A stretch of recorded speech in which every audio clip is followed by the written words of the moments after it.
records, all the documents. We opened up an additional pits. Excuse me, I forgot to mention Tracy Blaze is here, the town administrator from Newbury. Tracy was brought into, right about that time, Tracy was brought into the situation to inform her and the selectmen about what was going on.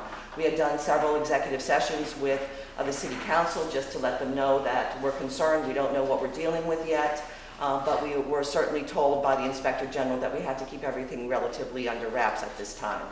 They completed their investigation, issued us a report, which again is under confidentiality. Something that is not being released to the public because of pending litigation, and they said you have enough information to go to the Office of the Attorney General. We then met with a team from the Attorney General's office, and they began their own investigation. At the same time, we began meeting with CDM Smith as the engineer of record to present to them our preliminary findings and to have conversations with them about what we were finding. Obviously, our first meeting with them was fairly difficult. They started pushing back on corrosion, and then when we showed them what we had pulled out of the system, the whole conversation changed. We have had 5 meetings with CDM Smith, and the last meeting we had in February, I told you that our next step was to actually have materials tested as well as to do some boring so that we could have groundwater as well as soils tested to find out what we were dealing with. Hi, Lenny Mira, your state rep, for those of you in Newbury. Nice to have you here. So it took us from that point in February going forward, actually, wait a minute, let me back up. Then October 29th of last year is when we had another water main break during Hurricane Sandy at 4:30 in the morning. And for me, that was, again, it's just letting us know that there are significant issues with the system that we have to address. We met with CDM again in December, told them about the second water main break, and that we had to move forward to determine what we were dealing with. So at that point, we began working with them around protocol. What is the protocol that we were going to use to maintain chain of custody for the materials that they pulled out of the water main breaks, and how were they going to obtain groundwater and soil samples with our observations and make sure that they, what was taken out in terms of chain of custody gets to a lab in Newark, Delaware, which was a lab that they chose. We also hired at that point in January the team of Rubin and Rudman to represent the city as well as all of Plum Island's interests. And we also hired a lab, Mass Metallurgic Research, to work with us, as well as an on-site engineer. And we now have 2 engineers who are consulting to the project who have experience in this situation.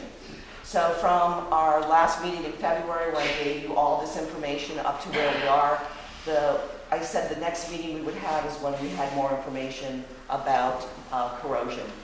So we worked for several months around protocol for, as I said, what was going to be tested, how it was going to be tested, as well as the groundwater and the soil samples. Those were all sent in June to this lab in Newark, Delaware, and we received information regarding those results in late April. That information was then sent to our lab, but we also had witnesses, John Eric White and our lab, who went to Newark, Delaware to observe the testing of the materials. We felt that that was really important in terms of the integrity of our case. So the results from the corrosion testing and the soil samples and water samples came back. Again, CDM Smith paid for all of this, as they should, and our engineers, our lab, all reviewed the results. We met with our legal team at that point, determining next steps, and at this point, the AG's investigation is also moving forward, hence they gave us permission to be able to talk a little bit more freely about what we are working on. And we are now at the point where we met with CDM Smith 2 weeks ago to talk about their response to the report, they are acknowledging that there is significant corrosion. There is metal in this that was inappropriately used in the system that needs to be replaced. So they have come together and presented us with a fix or change out of the metals that they are going to do for the 2 water main breaks that have occurred, as well as changing out some of the metal that they can that's beside it in the sewer system. Now, this is just a small, little, tiny fix that they want to do. This does not mean that this is going to be the process going forward. But because they know that there is no cathodic protection, the ductile iron pipes were not coated with polyethylene, which they should have been, the sleeves. So this is why they're coming in to address these minor, these fixes on the 2 water main sites. In addition, they want to take 50 additional boring samples. They came out last week and marked places where they want to take additional samples, because that will give us more information about the soil and groundwater conditions and if we are finding, which we anticipate to do, the same level of materials that were, and organics that were in the soil next to the directional drill and the other water main break, then of course we're going to be as concerned about where we are with the integrity of the materials put into the system at that point. So to date, so they'll be coming out doing those boring tests. We're still working with them around, and our legal team and our lab and engineering staff regarding the protocol for, again, the geotech borings that they're going to take, the 50 of them, and DigSafe will be out probably next week or the week after to mark that, and then we're going to look at the drawings and determine whether or not we're going to let them take samples from wherever they've identified, because obviously we're concerned about, you know, the pipes that are in the ground and making sure that they don't hit any of these things. We are monitoring the system 24/7, as we always have. You don't need to be concerned that there all of a sudden is going to be some massive catastrophic collapse of the entire system, but we have to deal with the raw materials that were put in the system. They did not use the level of stainless that they should. They did not use, as I said, there is about 4,000 square feet of ductile iron in the water system, and so those need to be protected. And so these are the kinds of issues that we're working with CDM Smith now in terms of what they're willing to do. We also have had one kid hit a fire hydrant who was texting on her phone, and we also noticed that there's some problems with the materials similarly that were used to connect the fire hydrants to the system. So that's where we are sort of in a nutshell right now in terms of the process. We are continuing to move forward with our legal strategy, as well as supporting all the efforts of the Attorney General's office and working on their strategy going forward. So there's 2 tiers, 2 tracks of litigation that are potentially going forward if we can't get an adequate settlement, which is what we're hoping with CDM Smith. We've also met with SB and DNC Construction, who also had a phase 1 of the turnpike water sewer, and then phase 2 was the other contractor for the mainland system. So I'm open to take questions at this point from you, but this is overall where we are and what I can share with you. Yes. Paul Davids, Plum Island. We, as you know, are paying a lot for what we were put into. There's a lot of resources going, and I'm sure they're all very professional and are doing a great job. But somebody needs to pay for that. I hope that we aren't going to be added with that expense. We Plum Islanders aren't going to be added with that expense. Can you answer that? Absolutely, no, not at all. We have put in our legal budget what we hope will be sufficient funds to get us through, you know, the legal costs this year. But our goal is to recoup every single dime that we have put in terms of overtime, materials, efforts. Every single piece of that we anticipate to be reimbursed. Thank you. You're welcome. This will not be on the backs of Plum Island, or the rest of the city for that matter. Yes, Ron? Now, DNC, are they still in business? Yes. Yeah, I just saw them working up in Maine. Yeah, no, they had come in for, we had one meeting with them with CDM Smith and SB Construction, and I had some trouble finding them because I had thought that they had gone out of business too, but they're still Well, around. that's what I had heard, Yeah. and I Yeah. saw them working up in Yeah. Maine. Yeah, no, they're still around. Yes. Hi, I'm Leon Friedman, Reservation Terrace, Newburyport. May I ask a few questions? Of course, Leon. Was there a bill of materials? Was there specifications that someone gave the city and said, this is what we're going to use? There were specs, yes, that were made. The problem is that they didn't consider all of the preliminary assessment and testing that was done out here prior to the system being put in, which clearly indicated that you have to take into consideration the saline environment and the organics that are out here. They used the cheapest level of bolts they, known to man, and we found out that they were made in India. Well, not to put the cart in front of the horse in front of the cart, and I don't expect an answer now, but why wasn't this picked up at the very beginning? It's not a question of, you're telling me not a question of having the bill of materials and the specifications. If your specification says a 2x6 and you put in a 2x4, that's negligence. They And is tell that a me, similar situation here? well, Where they said X and you got X minus? well, there's several layers of that because there were so many different materials that were used in the system. Those of you remember, one of the first things that was discovered was a problem with the Weaver gaskets that was picked up way back when, and then there was this whole to-do about that again. I was a city councilor at the time, and as city councilors, we got periodic updates, but we weren't involved in the direct oversight of this. This was that Plum Island Working Group that met regularly and monthly and were supposedly monitoring the system.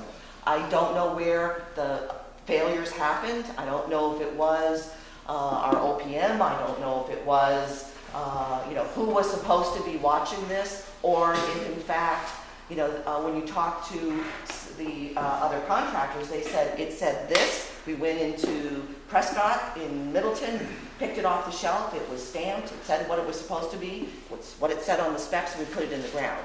So whether it is the fact that the specs were not specific enough and should have taken into account the saline environment, those are all the kinds of questions that our legal team will be investigating, as well as the AG's office. Okay. Are you permitted to tell us the scope of what is anticipated in dollars and cents that this project is going to require? Don't know Is it that. 10,000, 50, 100,000, 5 million? Leon, if I knew that, I would tell you. We don't You have cannot. that. We just don't know yet, because at this point, it's all speculation, because we don't know yet in terms of the soil conditions, the groundwater conditions regarding the rest of the system. But we've only talked about water. We had major problems in, Jamie, when was it, 9?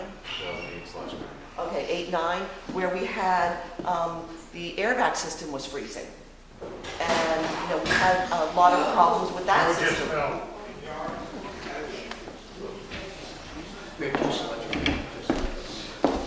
Everything all right?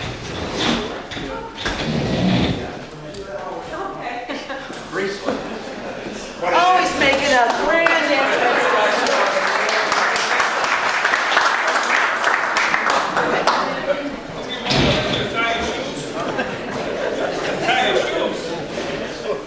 Nice to see you, Joe. Thank you. So the sewer system also has had problems in that it's frozen. And so we had to bring back air back, we retimed the system, and we've also figured out how to insulate the cans. But there is a problem in that the specifications for the airbag system called for the cans that, you know, hold your individual pumps to be under soil. They're not. They put them anywhere they wanted. But we've been able to figure that piece out in terms of insulating underneath the cans, thank you, Jamie. And we haven't had problems going forward with the system freezing.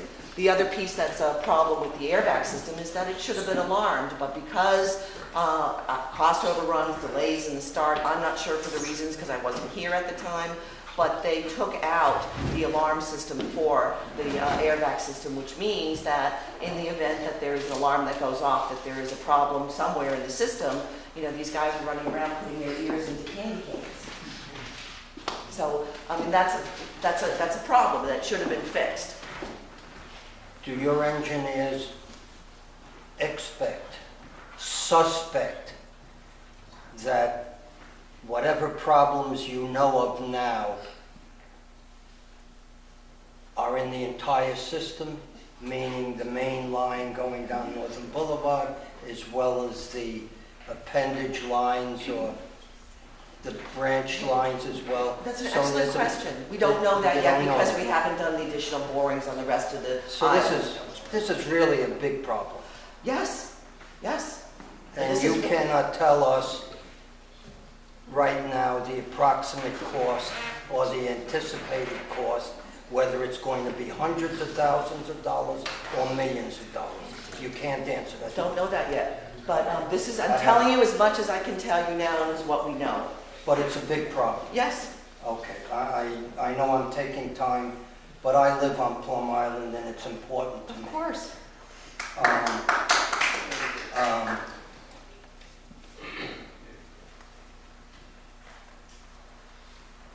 I can't talk for the Newburyport side. The Newburyport side has a water collecting problem. When it rains, there's water that accumulates on Northern Boulevard and you cannot walk. You cannot walk on the sidewalk and have a car pass by at the same time. Water all over.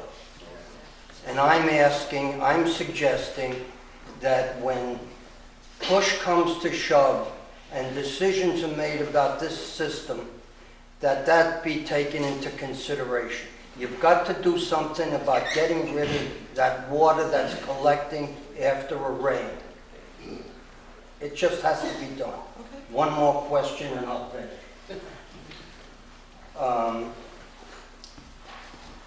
Going back years ago,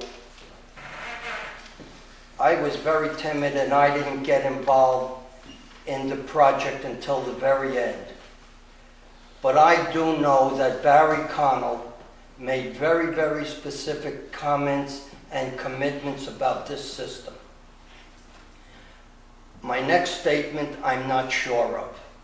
It's my understanding that when the roads were open, someone made a suggestion to bring natural gas onto Plum Island. I remember it distinctly. It's my understanding that the city went to National Grid, I think, who would have been the supplier. I'm not sure of the name.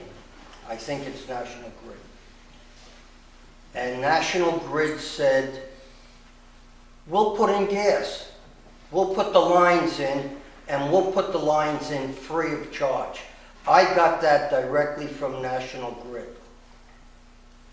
The city said, We're talking about water and sewer. Yeah, This I is agree. Can we interesting, stick to but that? We have serious water and sewer questions. I think the gas question is a great one, but it's not the forum for it right now. We're talking about a water and sewer system that's in jeopardy. And I would just suggest we should stay on message tonight. yeah, We all but have if, questions, sir. I understand, I Sir, agree you with have you, the but if floor we're going to for quite a open while. the road and there's going to be an opportunity. No, it's a point well taken, and Okay, I agree. Just let me look at my notes. I think I'm finished. Can I give you I'm in the finished. back, yes?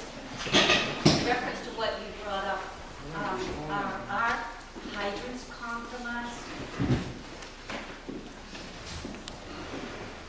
Can you repeat the question, please? Are the hydrants compromised? They are functional, but we are concerned about their longevity in terms of because of the bolts that were, the materials that were used. And we put on the table with CDM Smith that we want them. We fixed 4 out of 147. 187. So they have all the backup numbers for me. So that we would like them to also come in when they're doing the water and sewer main fix to also check on all the hydrants also at that time. Is But that a guarantee that they will do that? well, this is a part of our negotiations with them. And you know, that we need to get this done. This needs to be assessed. But at this point, we're, again, monitoring the system very, very carefully. And part of the reason why there wasn't flushing that happened in the hydrants that normally happens this time, because we're just concerned about you know, the stability of the hydrants. And if we start flushing, that could be a problem. So that's why that's not happening at this point. But we will continue to monitor and continue to push for them to check on all 182 hydrants. Fire is, Of course, yes. But you already had a chance, so you have to wait more. Yes, David? Donna, I recognize that the Plum Island project didn't start and you weren't involved in your watch as mayor and on the council. But during the project, right from the start and before it, there were many, many executive and non-public meetings that went on. And as far as I know, none of the information, those minutes have never been released. That may be a source of information for you if you're not familiar with them or you can find them. The minutes of the Plum Island Working Group, Plum Island we have them all, Okay, well, except for the it was former. clear to me that after some of those meetings, decisions were made, like the city agreed that the pipes that were put in Northern Boulevard that were wrong could stay. Now, these were sewer pipes, but Because they didn't meet the specification. this was the Weaver gasket issue. This was from the Plum Island work group. This was the city decided that after some of these meetings. Secondly, they decided that the blow-offs at the end of the dead-end streets that allow for water flushing could be eliminated. So people on dead-end streets don't have good water because they're not flushed a lot of times. Thirdly, they allowed some of the hydrants to be eliminated, okay? And those were decisions that were made by the city. Also, they agreed to raise the price of Plum Island project when the borings weren't done right by this oversight contractor, okay? To start with, so that they had to add money because the borings weren't done correctly to begin with when they did those borings. That's known fact. Everybody knew that, or should have known that. Who was the contractor? The contractor, the oversight contractor and design contractor for this thing was given a no-bid contract. After he delivered a study contract 7 months late, and there wasn't time, they said, to go out to bid on it. This study contract he did, he got as a high bidder, 80% higher than the other qualified bidders. And that was the city's decision. I wrote about this was long before my time on the council too. I wrote about this to everybody. The IG is I'd be glad to give you that information, I would appreciate that, David. okay? And I know the IG was involved in that bid. And obviously, that influenced what the DEP did on this project, okay? And Plum Islanders, as you can recognize, are very sensitive to the fact that they're not clued into what's going on. We lost our vote on this project because of a secret meeting that went on at the last minute, okay? We could have voted on that project ourselves. Now, the current executive, I looked at the AG's regulations on executive sessions. There's nothing that says the AG can put a gag order to have a city council go into executive sessions. They give very, very specific reasons why you can have an executive session. And then they give you procedures that you have to follow to do that. The executive session minutes that I saw in the open session said nothing about any, they do allow ongoing strategy sessions for ongoing litigations, but not potential litigations, except for two specific reasons that they quote. One is just threatening litigations, in other words, somebody's ready to sue the city, or there's very demonstrable evidence that's clearly likely that litigation is going to take place. And that's what we went under. Okay? But nothing was said when you go into these things that it's potential litigations or that there's any demonstrated evidence that you're going to sue somebody. Nothing said about that. There's nothing said when you go into executive session. You're going to do strategy sessions for read them. I read them. There's no reason to go into executive session for the reason you give it. Now that's why we're sensitive. I don't care if you go into executive session, but I mean that was months ago. We need information out here to know what's going on. We've been denied information from the beginning of this project. Well, that's not entirely true. Okay? Now, obviously, it's not right to give a sole source contract, and it's not right to give, and you know who did it. Okay? And what was one of the first things I did when I became mayor? Yes, but the city let them do it. And obviously, the DEP, the state is involved in this just as much as the contractor is and the city is. So, I think you should be aware of that. And we have to know about that. We do know about some of it, obviously, because we live out here and we followed the project that was going on. And so, when are we going to see what's going on out here? Well, I'm telling you what we know. I mean, this is what we know now. Taking a long time. Well, it takes a long time to negotiate protocol, to get it reviewed through legal, to get it reviewed through, I mean, I told you what I could tell you up through February, and then I said I would meet again once we had information regarding the corrosion, and that just was resolved recently. And that's why we're here. At this point, with the release of the gag order on me, which was one of the biggest issues, we can begin to update you more regularly in terms of what's It's going funny, on. I don't see anything in the Attorney General's regulations that he could put a gag on it. I had to sign a statement under penalties of perjury. Did the council? No, but how can I talk to the council if I'm under a gag order? Why should you have to sign a gag order by the Attorney General's office? But we're moving beyond that now, okay? So I'm sorry that that's what has happened, but now we're moving forward. Bob Crater, Fourth Street, Plum Island. Everybody in the room is talking about costs, water problems, sewer problems, hydrant problems. There's one issue that you should all understand. Camp Dresser McKee Smith, as well as any legal firm, real estate firm, they have an insurance policy called E&O, errors and omissions. And they all have it. And it's one of the categories that they can draw down on to pay for all of these legal fees, all of these repairs. This system, it's not going to be on the taxpayers. And if it even begins to go to the taxpayers, the mayor and the AG's office just goes through another route so it doesn't come out of our eyes. It's very important to understand that that process has been in place for years. And it should give you a little comfort, but now we can worry about what the heck's going wrong. John, do you have anything else to add to that? What the gentleman just said is definitely correct. And, representing the city in this matter, we're very sensitive to your frustration, to your time concerns, and the fact that you have to live under these conditions.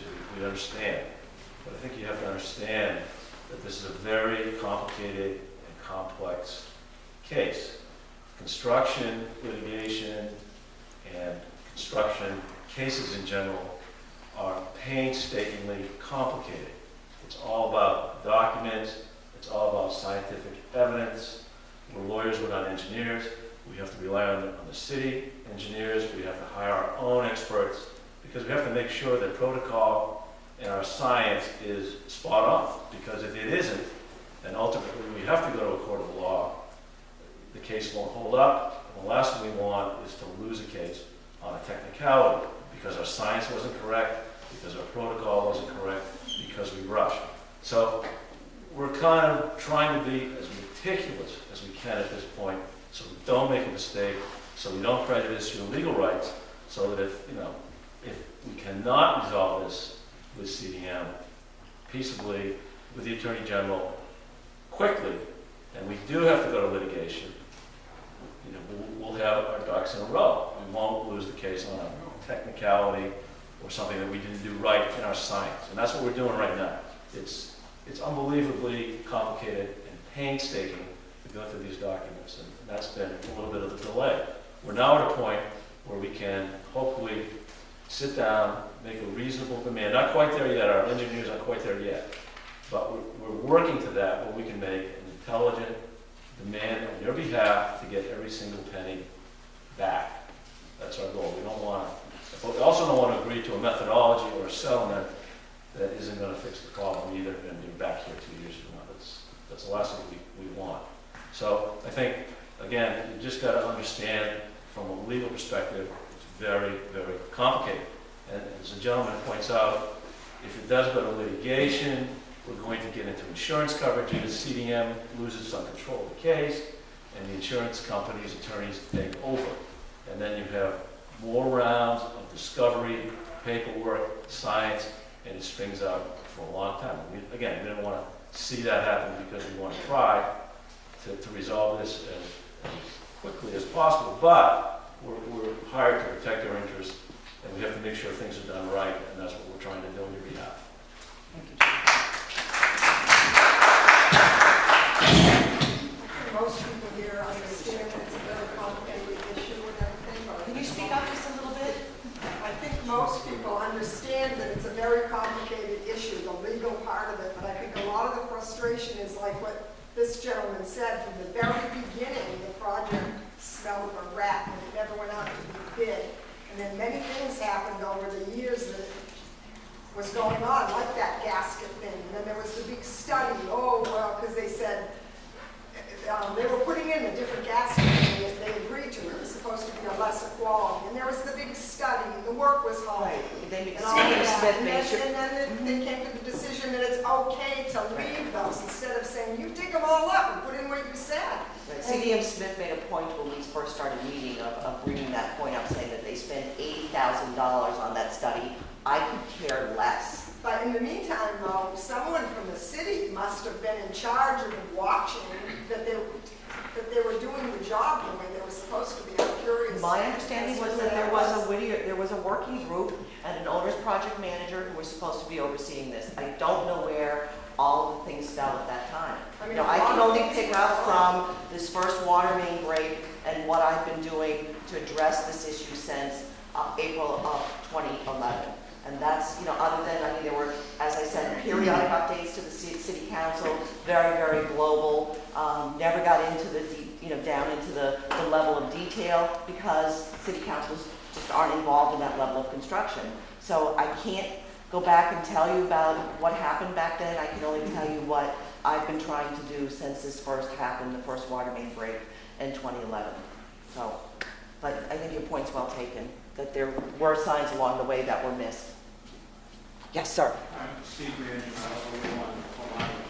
And related to the gasket issue, it did bother me along the way that CDM was ostensibly doing oversight of the project, hired their own lab to give them a report that said there was no problem. That didn't sound right because the lab was working for the oversight contractor that should have noted the problem to begin with as the pipes were going in. But where I'm going with this, as well as that, the people of Plum Island paid for the oversight contractor to observe the work being done. And perhaps it'll come out in discovery, and maybe it needs to come out in discovery, but whoever was being paid to do the oversight of the actual digging of the trench and putting the pipes together should have been looking and seeing, aha, one O-ring is only going in, not two. And presumably they submitted reports along the way saying that things were done according to the specs. And if they submitted that, in fact there's only a single O-ring pipe going in, well, that's a problem, falsification of the reports that were done, and we paid for that oversight, and it wasn't done correctly, and that may be part of the legal issue which you will want to explore. It is. Again, Absolutely it's part of is. the wrap. Absolutely is. Mayor, I have just a couple of quick questions, and hopefully your team can answer them. One, Bob Connors, Plum Island. One, the warranty on the project.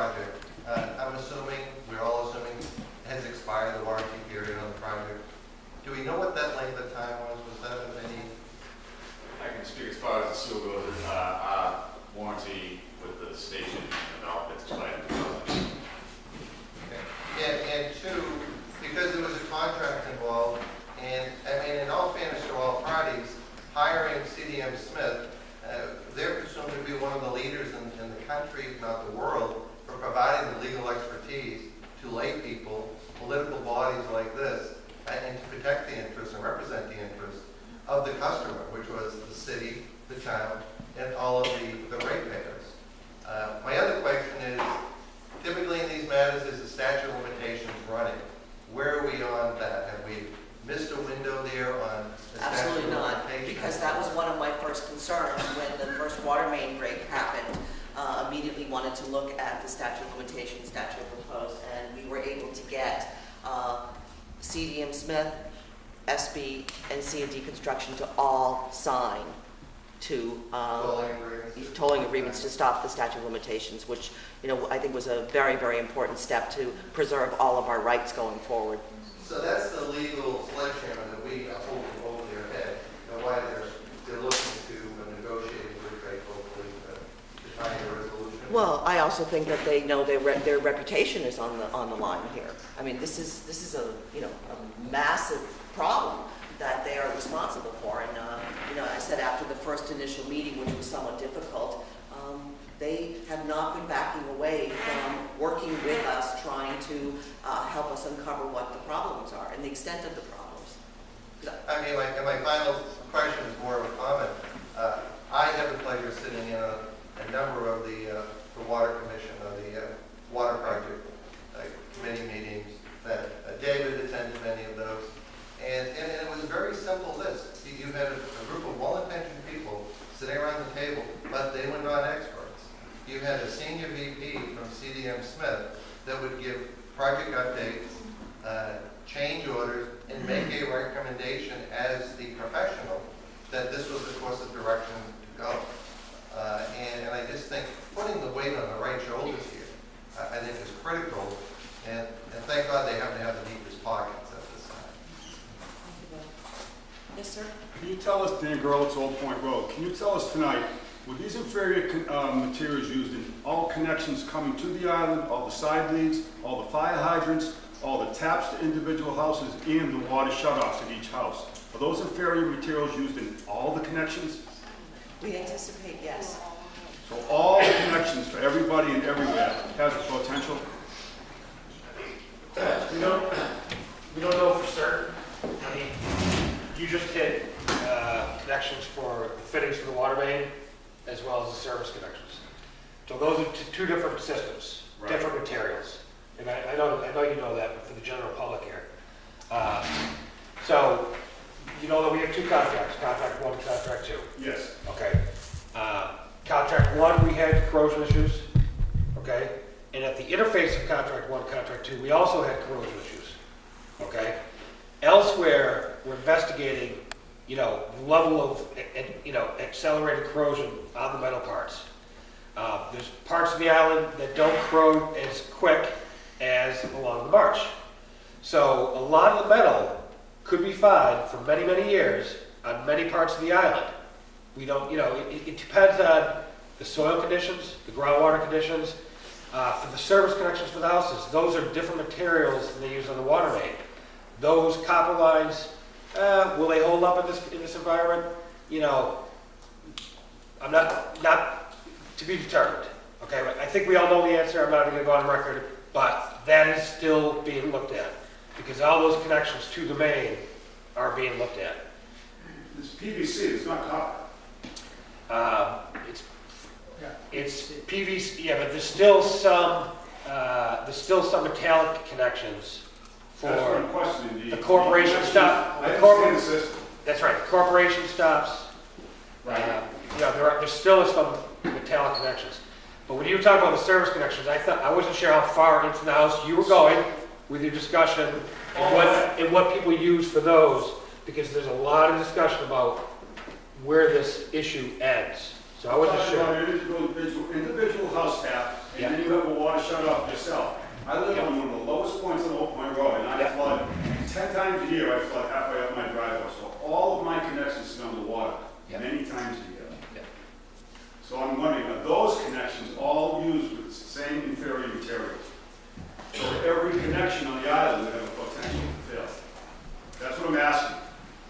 that they have a potential to fail. Yes.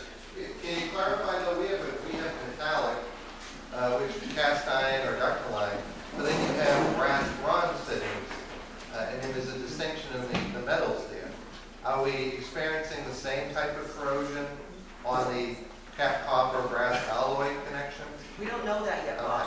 We just don't. You know, what we So know we is... have an idea on the steel part of it. Right, what we know is currently that the bolts they use, the strainers for the water main, those were all sulfuric materials. And that's what we know concretely now, but we're making assumptions based on what we found in those two situations and just doing some observations of some additional test pits and one of the fire hydrants, which is leading us to be concerned.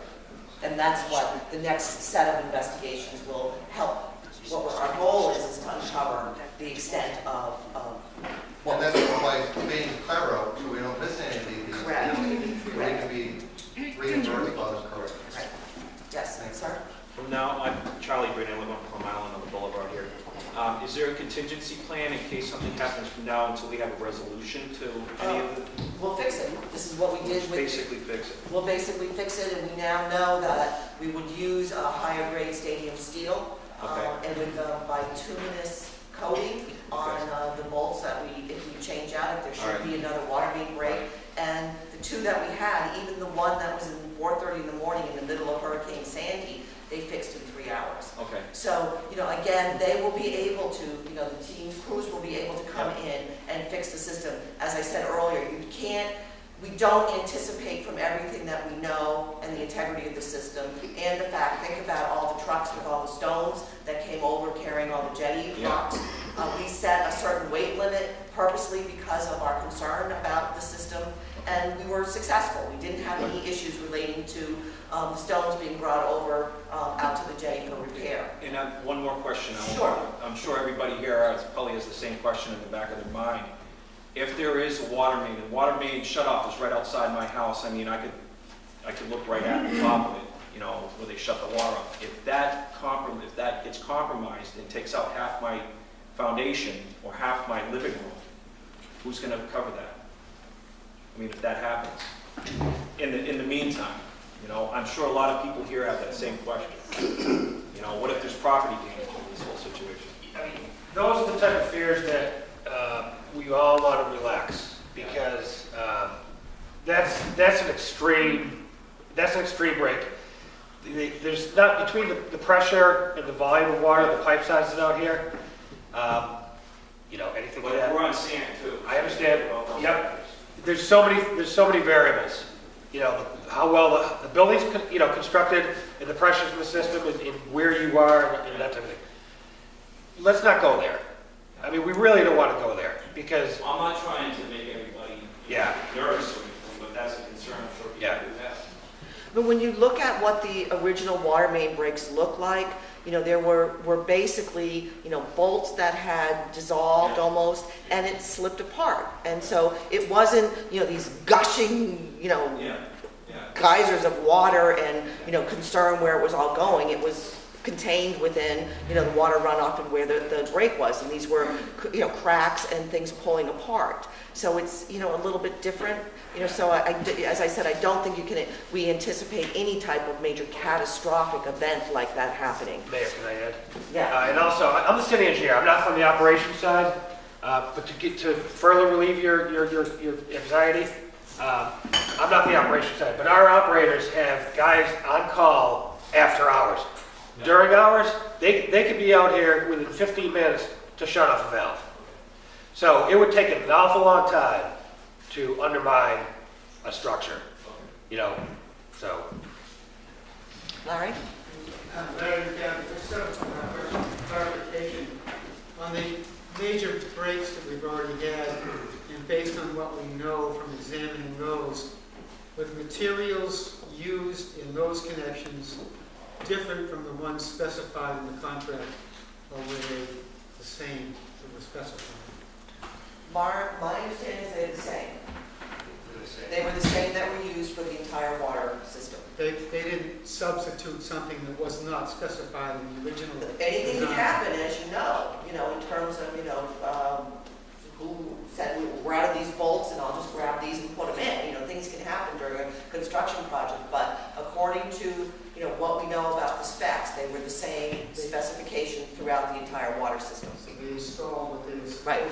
what we don't know is if we're facing the same conditions with soil and groundwater that we have at the directional drill and where the other second water main was. And that's what the additional borings that will happen will give us that information. Attention to the camp dresser.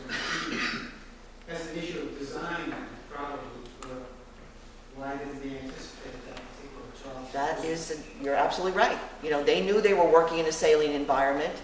You're absolutely right. I was the one council Right. when we went through the failure of the Reber gaskets, pumping devices that froze over in wintertime. right. Clearly a design flaw that was put into the project at the very beginning, had to be corrected over a long period of time. Right, right. So, Don, I'd like to just say one thing that everybody should know about.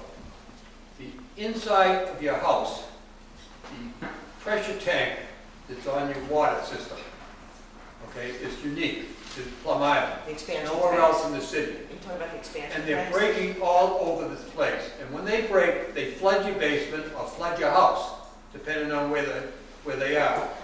And I don't know how many people have experienced it, but my plumbers tell me they've done dozens of them. And if you're not home, it will flood your house, and it will undermine your house. And you pay for that, because, you know, you pay for all the water you use. So I think your point is well taken, David, and it was And one when that I was... when I talk to the city, they don't know anything about it. Well, why would we? It had nothing to do with the Plum Island water and sewer system. Well, that is, because it's the water systems designed that put that tank on our houses. But that was individually installed by private plumbers, and that I would ask that all of you go back and check your expansion tanks and check the Have your plumber hardware. check it. And check the hardware and make sure that they use good quality, because again, you're living in a saline environment too. Well, did they have a specification? They had a specification of how to hook it up. I'm not saying it's the city's fault, but people should be aware it's happening. Right. No, I agree. And you can't see it. I agree.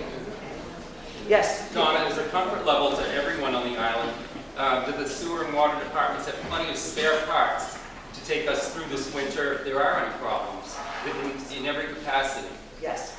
Yes, absolutely. until the problem No, is resolved. we started actually stockpiling materials after the first water main break because we didn't know what we were dealing with. And we Good. wanted to be able to, you know, be prepared in that situation, you know, that we would have materials, and in the event that we need something, we have access to be able to get additional materials. That makes me feel better. Yeah, yeah.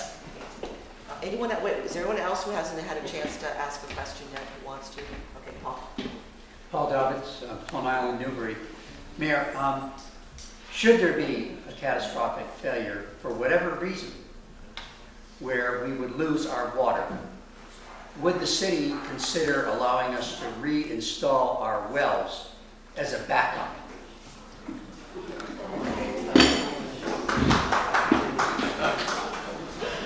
No, you know, no, and that's not gonna happen. I mean. Well, you know they're going to condemn our house if we don't have water. Yeah, but if it won't happen for an extensive period of time. It was 3 hours and we fixed the water main break, each of them. Yes, sir. Let's look going forward. What's the time frame? I maybe I'd like to address it to you, perhaps. Captain.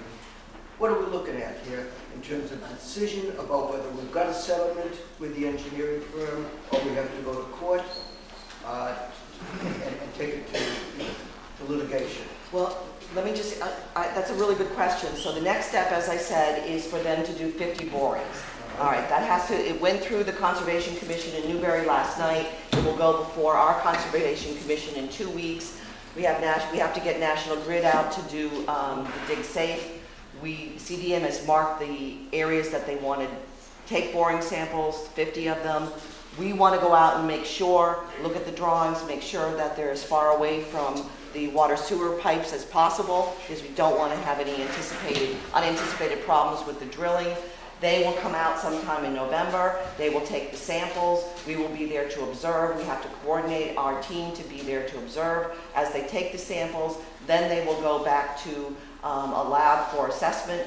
And that will take probably several weeks to get the results. Then they have to be reviewed by both engineering, legal teams, so that's several months to get to the next spot. And then we have to decide, all right, so let's say that we have portions of the island that are telling us that the samples are exactly the same as what we found at the directional drill and the second water main break.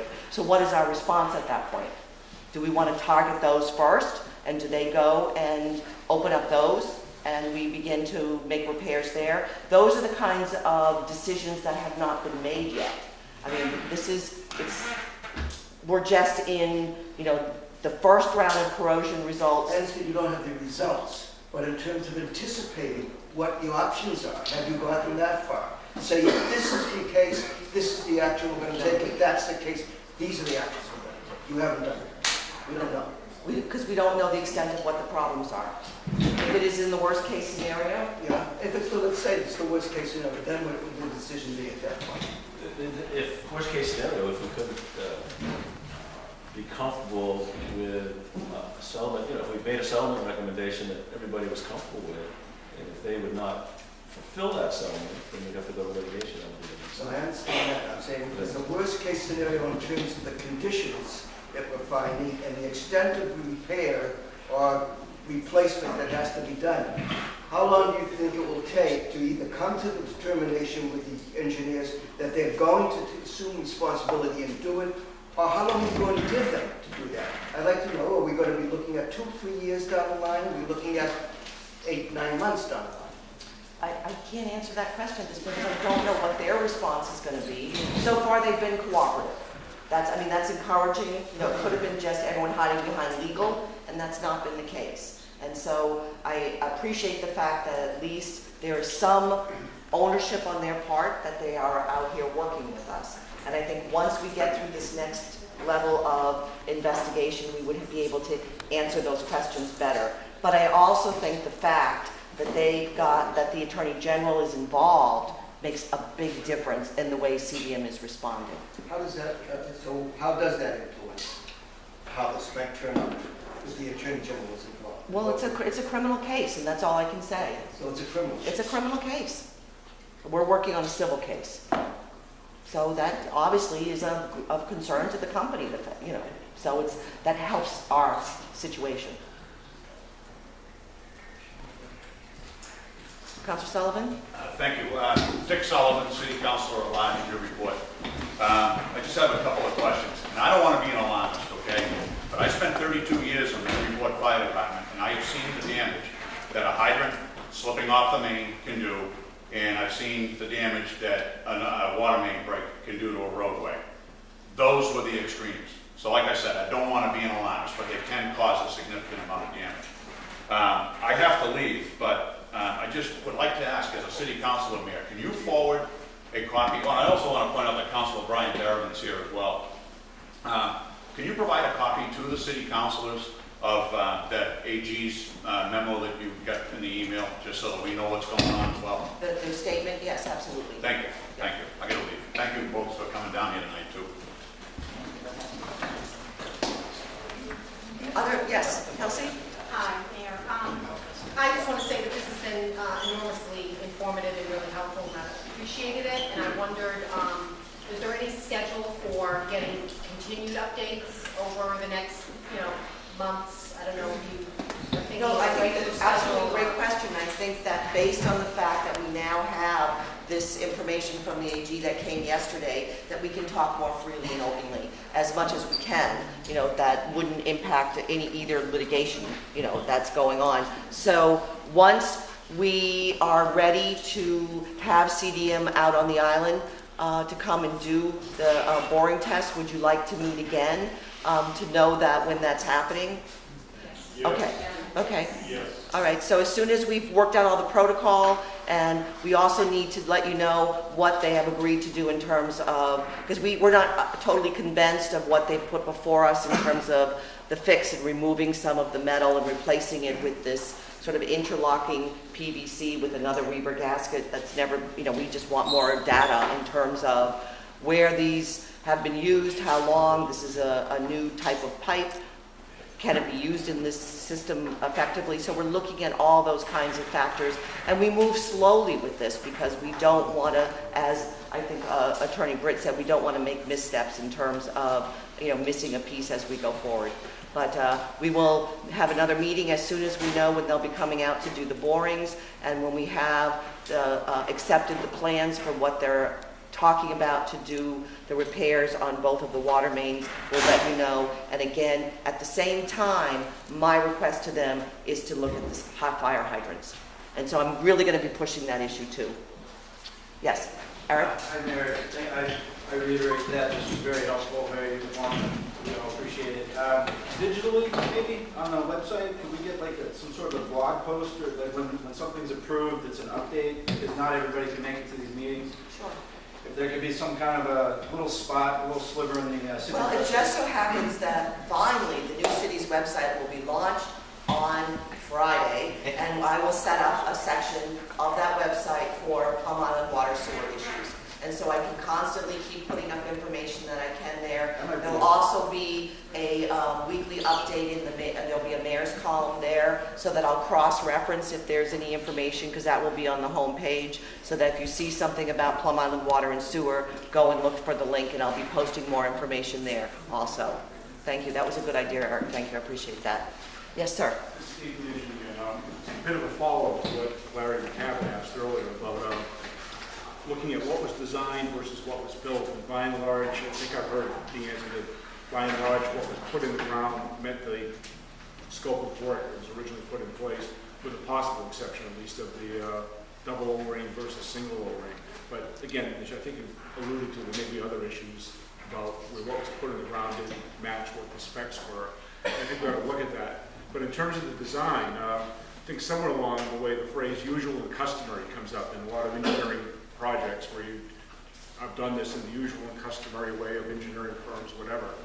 And that may need some taking a look at as well, in my opinion. Certainly, I'm thinking of two issues in particular. One, when the excavations were done, there was a lot of excess sand that was left over, because when they backfilled the trenches almost immediately, they filled it up and they had excess sand.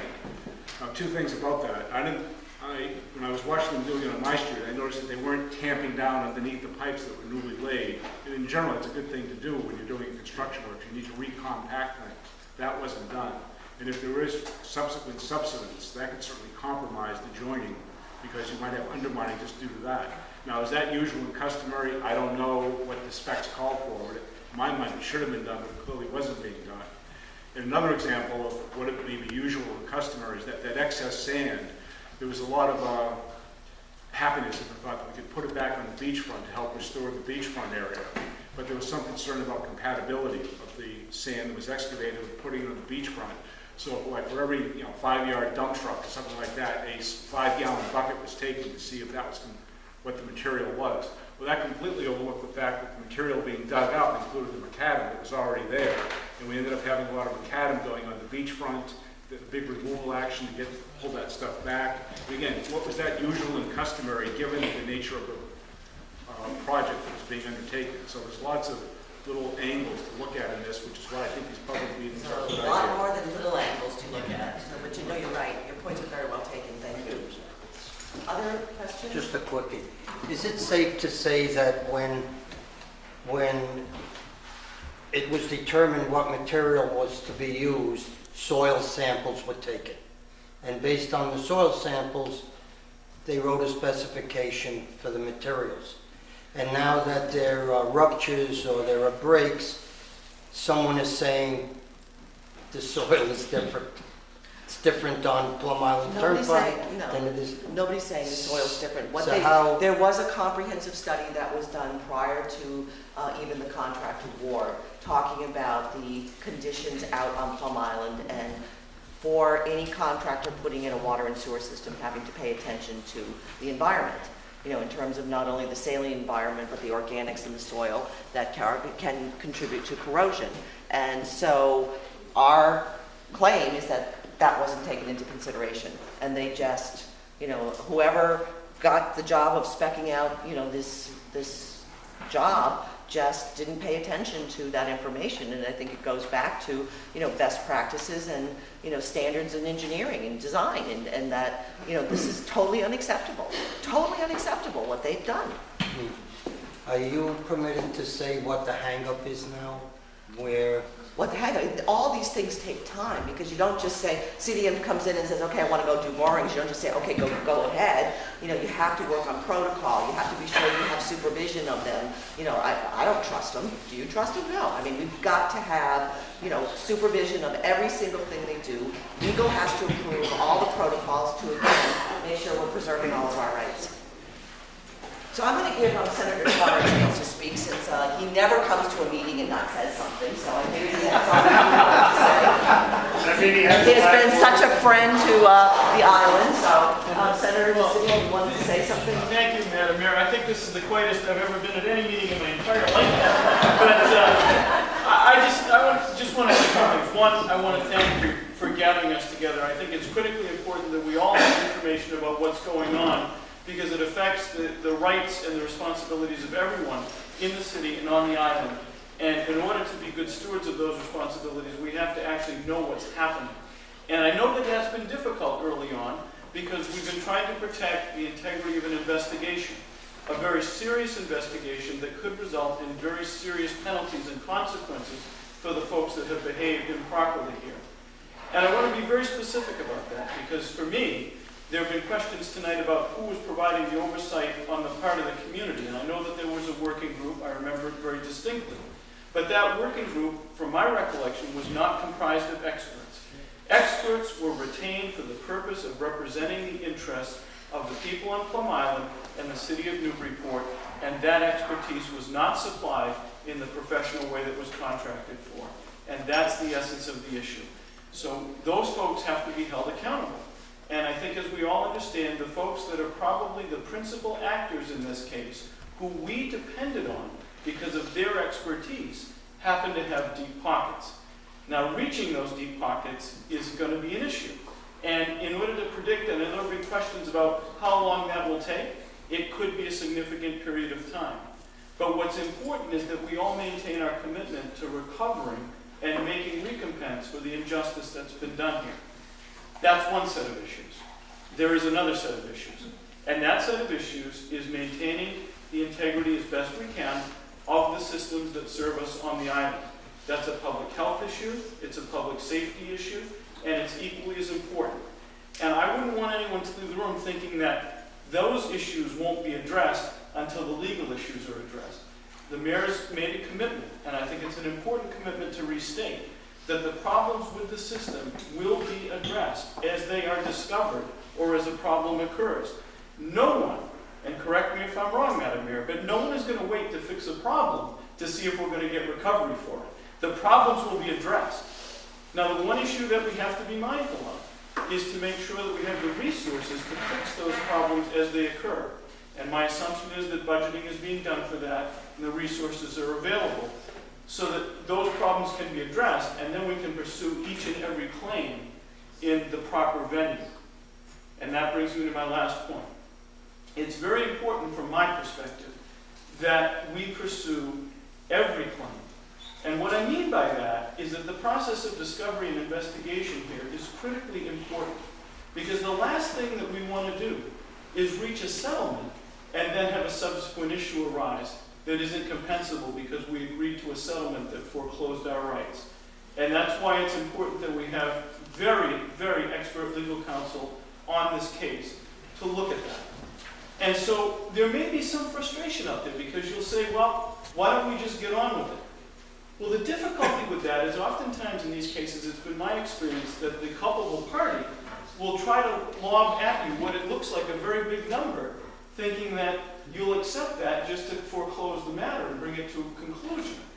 The difficulty with that is we still don't know what lies on the other side of all these problems and what it's going to take to address them. So I, for one, believe that we should take as much time as necessary to identify all of the problems and the possible consequences of those problems, not just now, but in the foreseeable future, for two reasons. One, that's the only way really to get justice in this situation, is not to put a Band-Aid on this problem and let the parties that are responsible off the hook. But number two, to make sure that we have the resources necessary to fix the problem and ensure that we have reliable systems, again, for the foreseeable future. So the last meeting that we had, I know the mayor was able to talk a little bit about what was going on with the AG, certainly with the IG, a little bit with the DA. I think what we'll see now is that the AG is going to carry on with her investigation. And the legal necessities of that investigation preclude a lot of public comment. Now, this could be a situation which results in some very serious criminal charges. And the last thing we want to do is have some of the internal information from that investigation become public in a way that may compromise it. On the other side, the legal claims here on the part of the city, on behalf of the ratepayers, on behalf of the city, the citizens of Plum Island, in my opinion, are somewhat of a different nature because there are discussions going on. And so I think the pace needs to and will increase about the dissemination of information. I think we're all going to need to have some patience as that process plays out and have faith that, for instance, we may need more than 50 borings. We may need another 50 borings. I, for one, say, drill as many as it takes to understand the totality of what's wrong here so that we don't have to come and say, we discovered another problem 2 years from now. That is not going to give you confidence in us, and it's not going to give us confidence in what we're doing. So I think we should do what it takes. I hope that we will have, I think putting the information up on the website is important. I'm hoping that maybe we can link that to Newbury's website as well, so that folks can look on either municipal website and get that information. And that we will agree that as soon as there is enough of a body of information, and it seems to me that the right time is maybe when the boring information is available, that we gather together and say, here's where we're at, here's where we are in the process. But I can assure you that the legislative delegation, all of us, are committed to doing what it takes to benefit and assist this effort. Right now, the only role that we've had really has been bringing the state resources to bear, working to encourage the AG to be involved, the IG, the district attorney, but we are also prepared to do what it takes to support this effort. Right now, the mayor is the quarterback of that effort. She's well served by good legal counsel, but please know that we are available as well to help whenever we need to. So let me just thank you for coming out tonight and for your interest and your patience and you're asking good questions and digesting and understanding the answers. We're all in this together, and I think we can get to a good result. It's unfortunate that we have to be in this place, but the best thing we can do now is focus on the goals ahead. Full legal recovery, repairing the system to the state of good repair that we all expect it to have. So that's what I was thinking.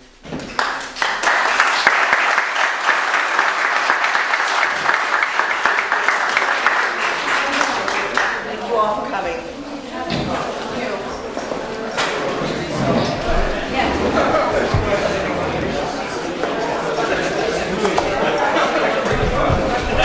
How you doing?